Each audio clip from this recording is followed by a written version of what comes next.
நீர் வடக்கு திசை சுடலையா பிறந்தா நான் வனமுத்து பேச்சியாக வந்து பிறப்பேன் அப்படி என்று பூமாதேவி சொன்ன போது பூமாதேவிக்கு முன்னால பார்வதி இப்படி அவளும் ஆண்டவனுக்கு வாக்கு கொடுத்தா. இப்படியாகவே இருக்க ஆதிவராசக்தி ஆண்டவனுக்கு முன்னால எனக்கு உமக்கு செய்த பாவத்தை தீர்க்க கண்டிப்பா ஒரு பிள்ளை வேணும் ஆண்டவா. பார்த்தான் சிவபெருமான் பார்வதி நமக்கு செய்த பாவத்தை தீர்க்கத்தான ஒரு பிள்ளை கேட்கா. உனக்கு எப்பேற்பட்ட குழந்தை வேணும் பார்வதி? சாமி என்னை 8 நாளைக்குள்ள எனக்கு மடியில் வைத்து விளையாட மலர ஒண்ணு எனக்கு வேணும் சாமி கொஞ்சி நானும் விளையாட குழந்தை ஒண்ணு எனக்கு வேணும் நான் மடியில் வைத்து விளையாட சாமி மலர ஒண்ணு எனக்கு வேணும்.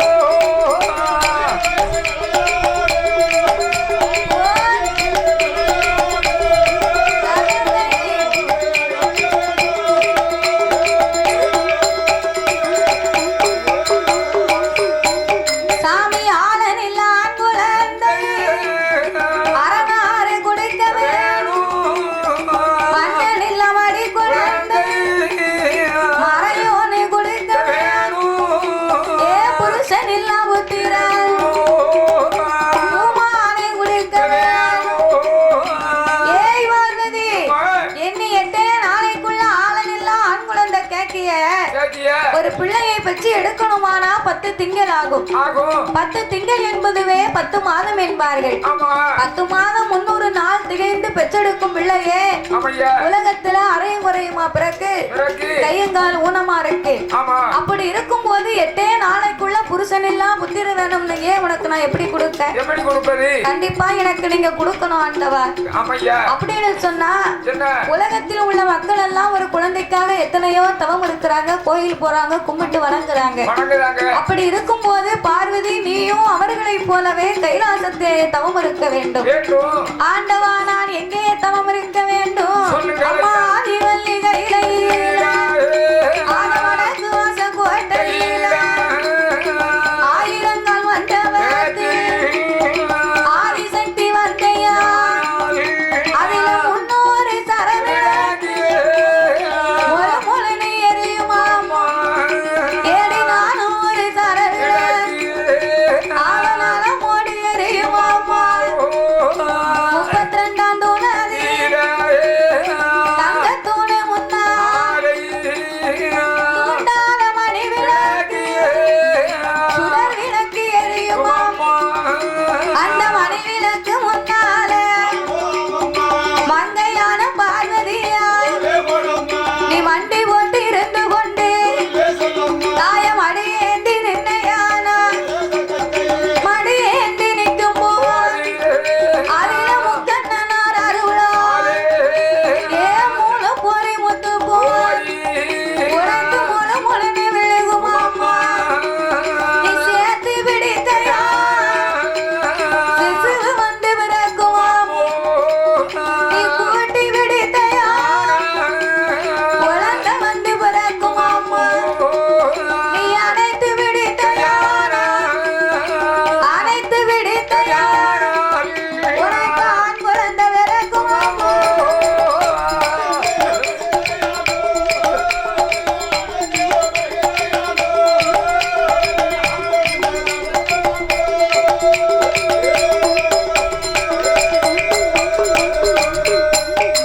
கூட்டி பிடித்தால் உனக்கு குழந்தை வந்து பிறப்பான் பார்வதி. அணைத்து பிடித்தா உனக்கு ஆண் குழந்தை பிறக்கும். சேர்த்து பிடித்தா உனக்கு அழகான சிசு வந்து பிறக்கும் அம்மா என்று ஆண்டவன் சிவபெருமான் சொல்ல ஆட்டுமண்டை சம்மதித்த அந்த ஆதிவராசக்தி ஆண்டவனின் வார்த்தையை கேட்டு வெள்ளிக்கிழமை அன்னைக்கு பார்வதா தேவி எங்கே வருகிறார் தெரியுமா? அவள் கைலாச வாசலில் கடவுள் சொன்ன வார்த்தையை கேட்டு வடக்கு வாசல் கோட்டையில் இருக்கு பெரிய ஆயிரங்கால் மண்டபம். ஆயிரங்கால் மண்டபம் எங்க இருக்கு? கைலாசத்தில் இருக்கு. அங்கேயும் இருக்கு. மதுரை மீனாட்சி வாசல்லையும் இருக்கு. அங்கே ஆயிரங்கால் மண்டபம் இருக்கோ? ஆமா. நான் பாக்கலையா? நீ போகலையோ? போகவே இல்லை. அவர் கைலாசத்துக்கு போகலையாமியா? கைலாசத்தை சொல்லியிருக்காங்க. அவர் நேத்து போற மாதிரி இருந்துச்சு, போகல. போயிட்டு வரேன் பார்த்தா பசி கிடைக்கல. அப்படியா? நேத்து போனாலும் போயிருப்பாரு. நாம போயிருக்கத்தான் செய்வேன். அடிக்கடி போறது மாதிரி போவாரு, பிறகு திரும்பி வந்துருவாரு. நேரத்து பஸ் கிடைக்காம கைலாசம் வரும் போல. சில நேரம் பார்த்தா போறத மாதிரி படுத்திருப்பாரு, கிறங்கி போய். நமக்கு தான் உயிரே இருக்காது. பத்துக்கோ இந்த மனுஷன் எங்கேயே போறானோ, என்னத்துக்கு ஆக போறானோன்னு அப்படி எட்டி எட்டி பாப்பாரு, பிற வந்துருவாரு. அப்படியா? அதே மாதிரி மதுரையில மீனாட்சி அம்மன் கோயில்ல ஆயிரங்கால் மண்டபம் இருக்கு. அங்க ஒரு தூண்களில் தட்டினா ஒரு ஓசைகள் வரும். அதே மாதிரி கைலாசத்துல ஆயிரங்கால் மண்டபம் இருக்கு. அங்க என்ன நடக்கு? அப்போ ஆயிரங்கால் மண்டபத்திலே ஆண்டவன் சொன்னதை போலவே அந்த ஆதிபரா சக்தியாகப்பட்டவள் பார்வதா தேவி அவள் எங்கே வருகிறாள் தெரியுமா? சாமி நாளான நாளையிலே நல்ல வெள்ளிக்கிழமை ஆதிசக்தி பார்வதி குளித்து வல்ல நீராள் போல வண்ணப்பட்டுடுத்து வடக்கு வாசக்கோட்டையில் ஆயிரங்கால் மண்டபத்தில் ஆதிசக்தி வாராள். ஆதிசக்தி வாரவோ 300 சரவிளக்கு போல போல நீ எரிய கண்டாள். 400 சரவிளக்கு நலமோடி எரிய கண்டாள். 500 சரவிளக்கு 500 சரவிளக்கு அழகாக எரிய கண்டாள்.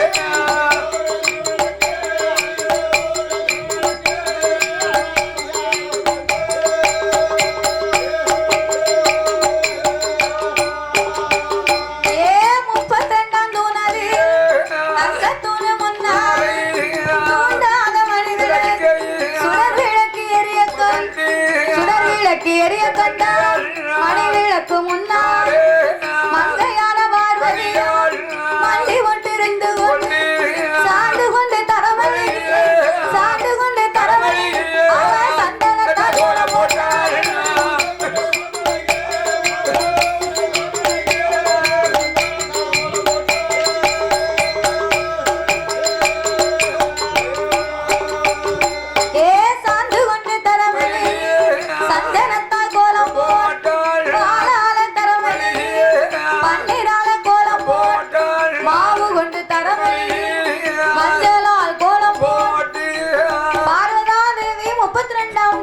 தங்கத்தூணுக்கு முன்னால சாந்து கொண்டு தரைமணிகை சந்தனத்தால் கோலம் போட்டு பாலால் தரைமணிகை அவள் பன்னீரால் கோலம் போட்டாள். மாவு கொண்டு தரைமணிகை அதிலே மஞ்சளால் கோலம் போட்டு கோலம் போட்ட இடத்திலே ஒரு குருத்துவாலை இலைகளை விரித்து அழகான ஒரு விநாயகனை பிடித்து வைத்தார். நிறநாளி நிறமுறக்கா தெச்சனை தேங்காய் பழங்களை எல்லாம் எடுத்து வைத்து பார்வதா தேவி தீபங்களை ஏற்றினார். வண்டி போட்டு இருந்து கொண்டு அம்மா முந்தியை ஏந்தி நின்று கொண்டு கண்களை மூடி கடவுளாகிய சிவபெருமானை நினைத்தால் பார்வதி. அப்படியாகவே நினைத்த போது அப்போ நினைத்ததொரு வேளையில் ஆண்டவன் தான் பகவான் ஆதிவல்லி கையிலே பண்டு போல வடிவம் கொண்டு தூண்டாத மணி விளக்கு தூண்டாத மணி விளக்கு தூண்டு வர சிவபெருமான்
வாயும் இல்லை வயிறும் இல்லை காது மூக்கு செவியும் இல்லை மூக்கும் இல்லாம முடியும் இல்லாம பிள்ளை மொட்டு முழுக்குன்னு இருக்கான்.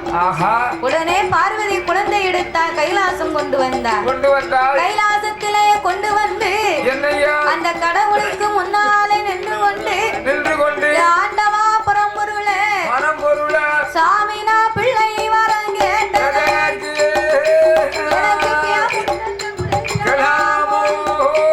நானும் அதனை வரம் கேட்டது எனக்கு மாமுண்டத்தை கொடுக்கலாம் நான் குழந்த வரம் கேட்டது நான் குழந்த வரம் கேட்டது எனக்கு கொடிய முண்டம் கொடுக்கலாம்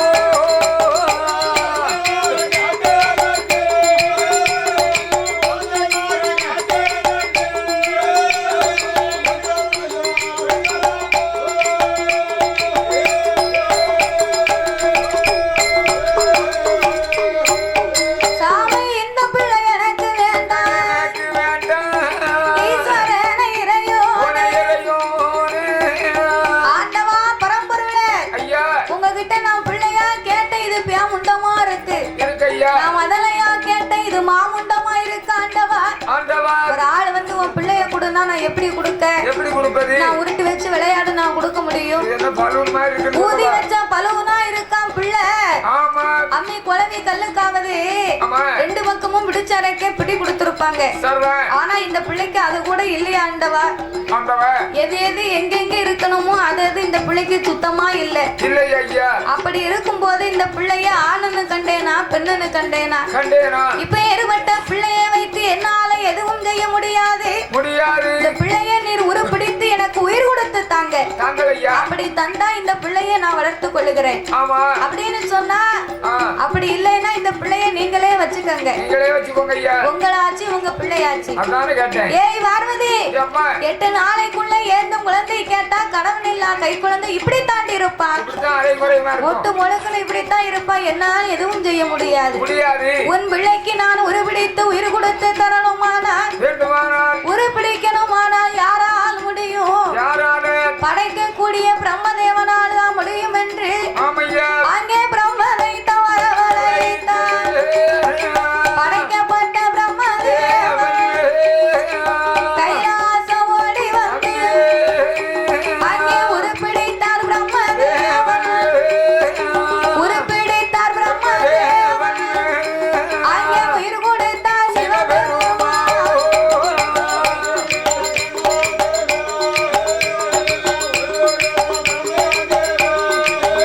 அங்கே உயிர் கொடுத்தார் சிவபெருமான்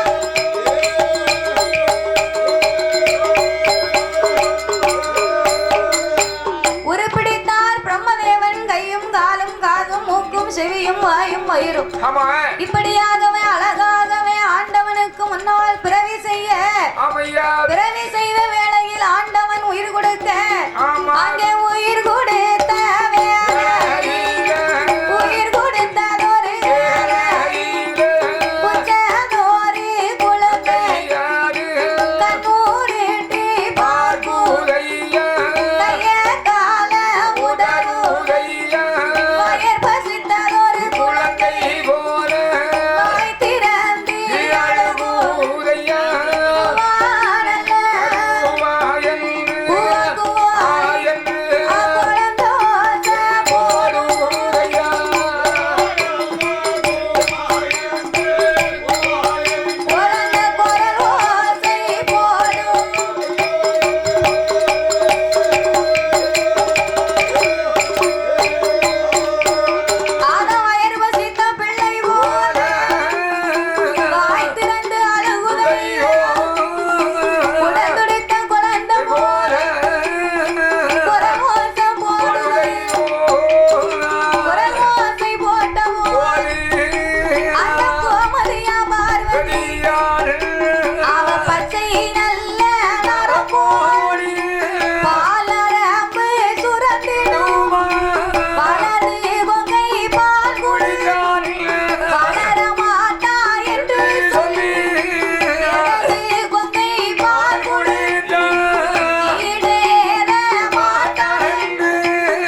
தாய் ஆமா சேர்த்து எடுத்து செவிட்டோடு முத்தமிட்டு ஆமையா கோரி எடுத்து குழந்தைக்கு கோடி லட்சம் முத்தமிட்டு ஆமா அவளை கைலாசத்திற்கு கொண்டு வந்து பராசக்தி ஆகப்பட்ட பார்வதி பிள்ளைய தாளாட்டி ரோராட்டி தலை மகனை பக்குவமா வைத்திருக்கிறார். அப்படியாகவே வைத்திருக்கும் போது அவ ஊட்டி வளர்ப்பாள் பிள்ளைக்கு உடம்பெல்லாமே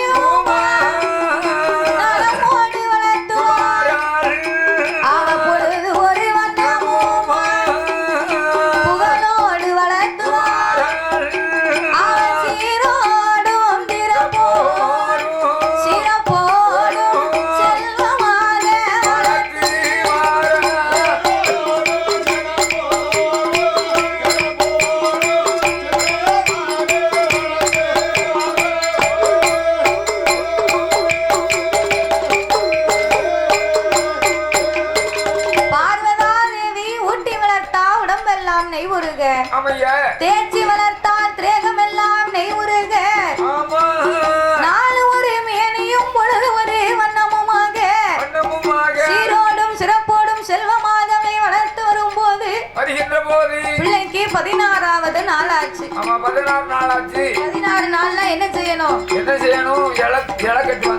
16ஆம் நாளையில குழந்தைக்கு இலை கட்டி பேர் கொடுக்கணும்னு சொல்லுவாங்க நம்ம ஊர்ல. அப்போ பிள்ளைக்கு பிறந்ததோர் ஆண்மகனுக்கு அந்த காலத்துல பூரா மம்பானதான் இருக்கும். பானையை பூரா பெரட்டி கொண்டு போட்டுருவாங்க. சட்டிபானை கழிக்கணும்னு சொல்லுவாங்க. ஆமா சட்டிபானை கழிக்கணும் அப்படின்னா அந்த காலம் மண்பானை இல்லையா, மண்பானை எல்லாம் பழைய பழகுன பானை எல்லாம் வெளியே கொண்டு தூர போட்டு வீட்டுக்குள்ள புது பொருள் வாங்கி வைத்து வெள்ளை இடைத்து பிள்ளைக்கு பேரும் சுட்டுவாங்க. ஆமா அந்த காலம் அப்படி கொடுத்தாங்க. ஆனா இப்ப உள்ள நேரத்துல அப்படி இல்ல. இப்ப நம்ம பூரா சில்வர் பாத்திரம். அந்த காலம் மண்ணெடுப்பு இருந்துச்சு. இப்ப கேஸ் அடுப்பை தூக்கி கொண்டு தூர போட முடியுமா? கேஸ் அடுப்பையும் போட முடியாது. கரண்ட் அடுப்பு வேற வந்திருக்கு. அது என்னது? குக்கர். நல்ல பாம்பு புஷுங்கும். அவர் குக்கரை சொல்லுதாரு. குக்கரை கொண்டு தூர கொண்டு போட முடியுமா? முடியாது. 5 நிமிஷம் தான் சாப்பாடு ஆக்கி கொடுத்துரும், நம்ம சாப்பிட வேண்டியதான். அந்த காலம் அப்படி இல்ல. அடுப்புல சோறு வச்சா 1/2 மணி நேரம் 1 மணி நேரம் வேகும். அப்பதான் சாப்பிடலாம்.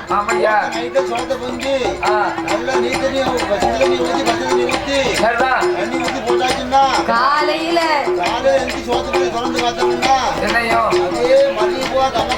கம கமன்னு அந்த சாப்பாடு அப்படி மணக்குமா.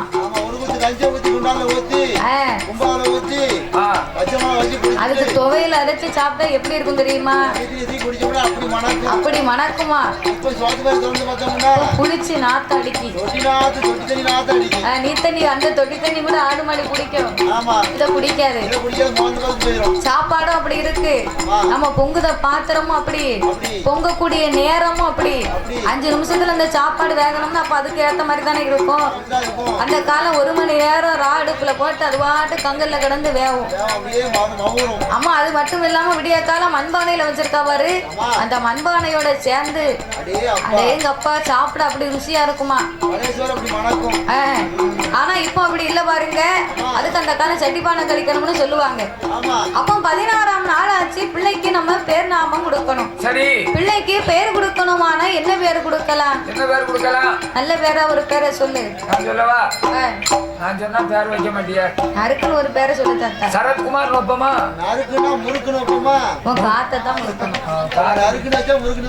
அப்படி எல்லாம் வைக்க வேண்டாம். குழந்தைகளுக்கா நம்ம வீட்டு பிள்ளைன்னா நம்ம பிடிச்ச நடிகர் பேர் வைக்கும், பிடிச்ச நடிகையின் பேரை வைக்கிறோம். அது தெய்வ குழந்தை. அதுக்கு ஏத்த பேரை சொல்லுங்க. அதுக்கு அழகான பேரை சொல்லுங்கய்யா. அவர் உன்னைய பெரிய ஆளுங்காரு, நீ அவரை பெரிய ஆளுங்க. அவரால எதையும் முடியும்னு சொன்னா அவரு பெரிய ஆளுன்றாரு. ஒண்ணு முடியலன்னா என்ன பெரிய ஆளுங்காரு. அவ்வளவுதான் கதை. இப்படித்தான் மாத்தி மாத்தி கதை நடந்துக்கிட்டு. பிழைக்க தெரிஞ்சவன் அவன் தானே. ஆஹா என்ன செய்யணும்? என்ன பேர் கொடுக்கணும்? பிள்ளைக்கு பேர் கொடுக்கணும்னு சொன்னா நம்ம வீட்டு பிள்ளையா இருந்தா நீ சொன்ன மாதிரி சரத்குமார், விஜய், அஜித், விஷாலு அப்படின்னு பேர் கொடுக்கலாம். ஆனா ஆனா இது தெய்வ குழந்தைக்கு அப்படி கொடுக்க முடியுமா? முடியாது. அந்த காலம் பேர் கொடுத்தவங்க அத்தனை பேருமே அவங்கவங்க குலதெய்வத்தின் பேரை தான் கொடுத்திருக்காங்க. தெய்வத்தின் பேர் கொடுத்திருக்காங்க. தெய்வத்தின் பேரைன்னு சொன்னா அவங்கவங்க குலதெய்வத்தின் பேரை கொடுப்பாங்களா? ஆம்பளை பிள்ளையா இருந்தா ராக்கே, பொட்ட பிள்ளையா இருந்தா ராக்கி, ராக்கே ராக்கி, மூக்கே மூக்கி, சொக்கே சொக்கி, இருளப்பே இருளாயி, மாடே மாடத்தி, இடும்பே இடும்பி, சொடல மாடே சொடல மாடத்தி, மூக்கம்மா மூக்காண்டி, இப்படி எல்லாம் பேர் கொடுத்திருக்காங்க. ஆளுக்கும் பேருக்கும் சம்பந்தம் இருக்காது. அப்படி எல்லாம் பேர் வித்தியாசமா இருக்கும். ஒரு ஆளு பார்க்க ரொம்ப சிகப்பா இருப்பாரு, பார்க்க எலுமிச்சம்பழம் கலரா தெரியும். உன்ன மாதிரி உன் மூஞ்சி கரிப்பான தூறு மாதிரி இருக்கு. உன்ன மாதிரியா? ஊட்டி ரோசா கலர். ஊட்டி ரோசா எப்படி இருக்கும்? நல்ல சிவப்பா இருக்கும். நீ அப்படியா இருக்க? எனக்கு தெரியுது. போகும்போது மூஞ்ச கொண்டு வயாம கீழே ஊறி ஊறி உரசி அது போகும்போது பைக்கில ஒரு நிதானமா போனா வீட்டுக்கு நிதானமா வரலாம். அவர் பைக்கில போகும்போது நிதானம் இல்லாம போய் நீ மூஞ்ச கொண்டு ஊனி 5 இலை போட்டு அழைஞ்சா எப்படி இருக்கும்? பிறகு அந்த அண்ணாச்சி கேட்டா அங்க பணக்காட்டு, அது என்னது பனை திருவிழா, பனை திருவிழா. அந்த திருவிழாவுக்கு போயிருந்தோம். அப்ப 6 இலை போட்டுருச்சு நேத்தில. அந்த அண்ணாச்சி வந்தோட சரியா போச்சானாங்க. அதெல்லாம் சரியா போச்சு அண்ணாச்சி. இன்னமே வீரத்தெழுமை தான் எதிர்பார்த்துக்கிட்டு இருக்கேன். எப்போ கிடைக்கும்னு பார்ப்போம். கிடைச்ச யாருக்கா? உனக்கு தான். நாங்களா பட போற இலைய கொண்டு போய் ஊசிட்ட தைக்கும் போது எப்படி இருந்துச்சு? நல்லா இருந்துச்சு. நல்லா இருக்கும். சரி, அது மாதிரி அத மாதிரி நீ இருக்கக்கூடிய கலர் எல்லாம் கரிப்பான தூரு. சரி. ஆனா ஒரு ஆளு செகப்பா நம்ம குடத்துக்கார மாதிரி இருந்தா அவருக்கு பேர் வச்சிருப்பாங்க. வெள்ளப்பாண்டி, கருத்த பாண்டி, கருப்பசாமி அப்படின்னு பேர் கொடுத்திருப்பாங்க. ஆள் கலரா இருப்பாரு, அவருக்கு கருத்த பாண்டி கருப்பசாமின்னு பேர் கொடுத்திருப்பாங்க. ஒரு ஆளு ஒன்னிய மாதிரி கரிங்கரேன்னு கரிப்பான தூர் மாதிரி இருப்பாரு. வீட்டுக்குள்ள விட்டா பல்லுத்தான் தெரியும், வேற ஒண்ணும் தெரியாது. அவருக்கு பேரு வெள்ளச்சாமி இல்லைன்னா வெள்ளப்பாண்டி அப்படின்னு பேர் கொடுத்திருப்பாங்க. இன்னொருவருக்கு சாயங்காலம் 6 மணி 5 மணி ஆச்சுன்னு வையே கண்ணே தெரியாது. அது ஒரு வியாதி. ஆமா, 5-6 மணிக்கு மேல கண்ணும் தெரியாத பாவிக்கு நல்ல கண்ணுன்னு பேர் வச்சிருப்பாங்க. அந்த குருட்டு முடிவானுக்கு பேரு நல்ல கண்ணா. சரிதானே? 8 மணி ஆச்சுன்னு வையே இந்துவலுக்கு போனோம்னா கூட வீட்டுக்காரி வந்தா தான் போவாரு. முக்குல முனி நிக்கா. ஆமா, அதனால அவருக்கு பயம். 8 மணி ஆச்சுன்னா இந்துவலுக்கு போனா கூட வீட்டுக்காரி வந்தா தான் போவாரு. அந்த பயந்தாங்கோழிக்கு பேரு என்ன பேரு? வீர புத்திரை. அவருக்கு குணம் தான் இல்ல, மனசுலயும் திடம் இல்ல, பேர்லயாவது இருக்கட்டுமே அப்படின்னு அந்த பயந்தாங்கோழிக்கு பேரு வீர புத்திரனா. வருஷம் 300 நாள் ஆஸ்பத்திரி செலவு. வீட்டுக்கே வரமாட்டாரு. பெட்லே பெட் ரெஸ்ட் எடுப்பாரு. ஆஸ்பத்திரியில ஐக்கிரவுண்ட்ல இருப்பாரு. மாத்திரை கிலோ கணக்குல சாப்பிட்டு இருப்பாரு. அவருக்கு பேரு ஆரோக்கிய சாமி. அவருக்கு உடம்புலதான் திரேகத்துல சுத்தம் இல்ல, அதனால நம்ம பேர்லயாவது ஆரோக்கியமா குடியிருக்கட்டுமே அப்படின்னு அந்த நோயாளிக்கு பேரு ஆரோக்கிய சாமின்னு பேர் வச்சிருப்பாங்க. வரப்ப கூட தாண்ட பிளம் இருக்காது. சீத்துவகிட்ட மனுஷன் பொன்னம் போல வருவாரு, பொன்னம் போல போவாரு. வரப்ப கூட தாண்ட பிளம் இருக்காது. அவருக்கு பேரு தாண்டவராயே. அதெல்லாம் தெய்வத்தினுடைய பேரு, குலதெய்வத்தினுடைய பேரு. ஆமா, ஒரு ஆளுக்கு மாடிக்கு மேல மாடி, அம்மாடி, ஆத்தாடி, மொட்டை மாடியில நின்னு பார்த்தா அந்த பெரிய காத்தாடி தெரியும் பார்த்துக்கோ கிட்டத்துல. அவருக்கு பேரு அவ்வளவு பெரிய பணக்காரரா இருப்பாரு. அவருக்கு பேரு பண்டாரம், பிச்சை அப்படின்னு பேர் வச்சிருப்பாங்க. இன்னும் ஒரு ஆளுக்கு குடிக்க உப்பில்லா கூழ் இருக்காது. அடுத்த வேளை சாப்பாட்டுக்கும் வழி இருக்காது. நீட்டி முடக்க நல்ல ஒழுகாத குடிசை கூட இருக்காது. அவருக்கு பேரு என்ன பேரு? அவருக்கு பேரு குபேரன். பேர பாரு. நம்ம பேர்லயே நம்ம வீட்டுலதான் செல்வம் இல்ல செழிப்பு இல்ல குபேரனும் வந்து குடி இருக்கல. நம்ம பேர்லயாவது இருக்கட்டுமே அப்படின்னு அந்த காசு இல்லாத மனிதருக்கு வந்து குபேரம்னு பேர் கொடுப்பாங்களாம். அப்ப இப்படி எல்லாம் அந்த காலம் பேர் கொடுத்திருக்காங்க. அத மாதிரி அந்த காலம் தெய்வத்தின் பேரை கொடுத்தாங்க. இதாவது கூப்பிட வைக்க நல்லா இருக்குன்னு வைய. ஏ மாடுசாமி, ஏ குப்புசாமி, ஏ கருப்புசாமி இங்க வான்னு கூப்பிடலாம். ஆனா இப்ப உள்ள பேர் அப்படியா இருக்கு? நாக்கிலே வரமாட்டுக்கு. குட்ட பிள்ளைகளுக்கு எல்லாம் பேர் வைக்காவோ. என்ன பேரு? நயன்தாரா, நக்குமா, சமந்தா. அது ஒரு நடிகர் பேரு. நயன்தாரா நக்குமான்னு நீ தப்பா நினைக்காத. அதெல்லாம் அப்படி எல்லாம் ஒரு நடிகர் இருக்காங்களா? ஆமா. அமலாபால், சமந்தா அப்படின்னு விதவிதமா வாயிலெல்லாம் வராது. அப்ப இப்படி எல்லாம் பேர் கொடுத்தாங்க. ஆனா இது பிறந்ததோ ஒரு தெய்வ குழந்தை. அப்பேற்பட்ட பிள்ளைக்கு அழகான பேர் கொடுக்கணும்னா என்ன பேர் கொடுக்கலாம் அப்படின்னு பார்வதாதேவி பகவானிடத்தில் ஒப்படைத்தார். ஆண்டவன் பார்த்தார். என்ன செய்கிறார்? நாமளோ பூமாதேவிக்கு பிள்ளையா பிறந்து பிணச்சுமையை குறைப்போம்னு நம்ம வாக்கு கொடுத்தோம்.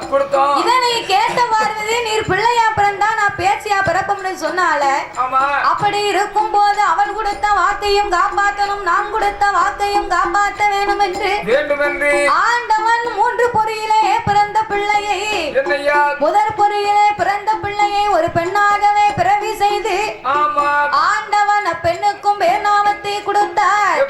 கட்ட பேச்சு நட்ட பேச்சு, கட்ட பேச்சு நட்ட பேச்சு, காட்டு வேலை பேச்சு அம்மா,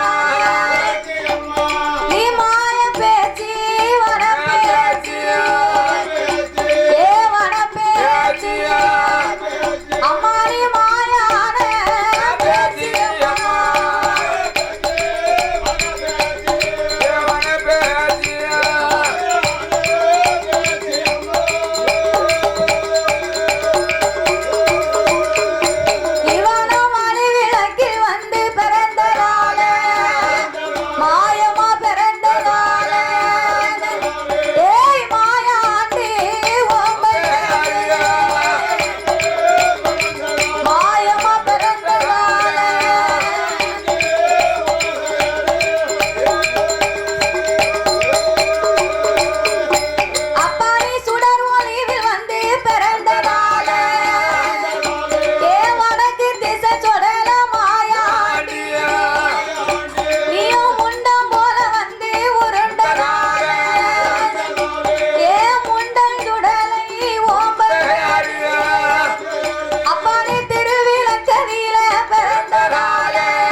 முப்பேர்களை கொடுக்க அப்பனாகிய வடக்கு திசை மாயாண்டி சுடலை பிள்ளைக்கு பெயர் கொடுத்த உடனே பார்வதாதேவி வாரி எடுத்தாள். வாய் நிறைய முத்தமிட்டார்.